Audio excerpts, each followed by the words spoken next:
Hi குட்டீஸ், Pawan Velan bed time ஸ்டோரிஸில் இன்றைக்கி என்ன ஸ்டோரி பார்க்க போகிறோம் தெரியுமா?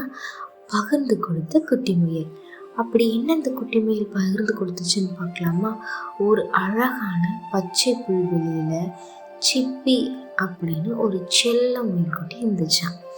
அந்த முயலுக்கு நல்ல நீளமான காதுகளும் பஞ்சு மாதிரி உடம்பு இருந்துச்சான்.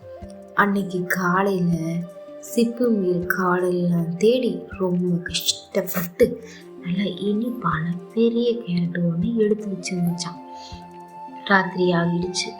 நிலாமம்மா வானத்தில் வந்துட்டு சிப்பு முயல் தனக்கு பசிச்ச உடனே அந்த கேரட்டை எடுத்து சாப்பிடலான்னு எடுத்துச்சான். அப்போ அந்த பக்கமாக சிட்டுக்குருவி ஒன்று பறந்து வந்து பக்கத்தில் இருக்கிற மரக்கிளையில் ரொம்ப சோகமாக உட்காந்துச்சான்.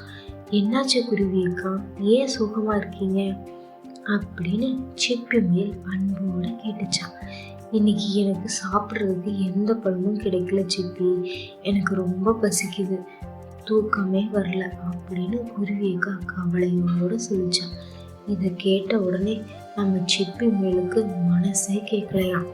நம்ம கிட்ட இருக்கிற இந்த கேரட்டை நம்மளே முழுசாக சாப்பிடக்கூடாது, பசியோடு இருக்கிறவங்களுக்கும் கொடுக்கணும் அப்படின்னு யோசிச்சான். பசியோடு இருக்கிற குருவியக்கா பார்த்து உடனே சிப்பி முயல் சிரிச்சுக்கிட்டே, கவலைப்படாதீங்க குருவியக்கா, இந்தாங்க இந்த கேரட்டில் பாதியை நீங்கள் சாப்பிடுங்க, இதையை நான் சாப்பிட்றேன் அப்படின்னு சொல்லி பகிர்ந்து கொடுத்துச்சான். பசியோடு இருந்த அந்த குருவியக்காவுக்கு ரொம்ப சந்தோஷமாக இருந்துச்சு. 2 பேரும் நிலா வெளிச்சத்தில் அந்த கேரட்டை பகிர்ந்து சாப்பிட்டு முடிச்சாங்களா. நம்மக்கிட்ட இருக்கிற பொருளை மற்றவங்களுக்கு பகிர்ந்து கொடுக்கும்போது வர சந்தோஷம் இருக்குதே, அது ரொம்ப ரொம்ப ஸ்பெஷல். அந்த சந்தோஷத்தில் சிப்பி முயலோட மனசும் உடம்பும் ரொம்ப லேசாகிடுச்சு.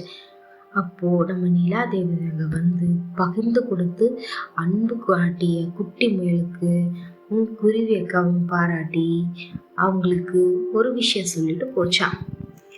அடுத்தவங்களுக்கு பகிர்ந்து கொடுக்குற நல்ல குணத்தோடையும் நல்ல மனசோடையும் அமைதியாக சிப்பி முயலும் குருவி அக்காவும் தங்களோட படுக்கையில் படுத்துக்கிட்டு மெல்ல கண்ணை மூடி ரொம்ப நிம்மதியாக தூங்கி போயிட்டாங்க.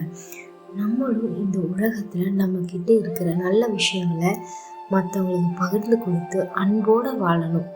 இப்போது இந்த நல்ல கதையை கேட்டு நம்ம நிலா அதே மாதிரி என் செல்லக்குட்டியும் சமத்தான் கண்ணை மூடி தூங்க போகிறாங்க.